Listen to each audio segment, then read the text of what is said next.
ভালো না করলে এই পৃথিবীতে কেউ কোনোদিন আপনাকে ডাকবে না। এই পৃথিবীটা অনেক স্বার্থপর। আপনি যদি ভালো না করেন কেউ কোনোদিন আপনাকে ডাকবে না। আপনি যদি স্টুডেন্ট হয়ে থাকেন, আপনার পরীক্ষায় যদি ভালো রেজাল্ট করেন, আপনার স্কুলের মাস্টার্স, আপনার এলাকার, আপনার মহল্লার লোকজন আপনাকে খোঁজখবর নেবে, আপনাকে গিফট করবে। শুধু গিফট না, আপনার হাতে টাকাও ধরিয়ে দেবে, বলবে বাবা তুমি এটা নিয়ে চা নাস্তা খাও। আর যদি ভালো রেজাল্ট না করেন, কেউ আপনার পাশে থাকবে না।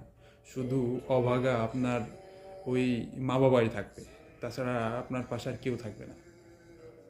আপনি যদি একজন প্রবাসী হয়ে থাকেন, মাস শেষে যদি মোটা অঙ্কের একটা স্যালারি টাকা দেশে পাঠান, তাহলে আপনার সবাই খোঁজখবর নেবে। আর খোঁজখবর নেবে শুধু টাকা, আপনি কেমন আছেন, কে কাজ করেন সেটা কেউ দেখবে না। যদি আপনি স্টুডেন্ট না থাকেন বা ইনকাম করতে না পারেন, তাহলে আপনি আপনার ব্যবহার, আপনার বিহেভিয়ারটা একটু ঠিক করবেন, যাতে আপনার কারণে আপনার বাবা মার কটু কথা না শুনতে হয়।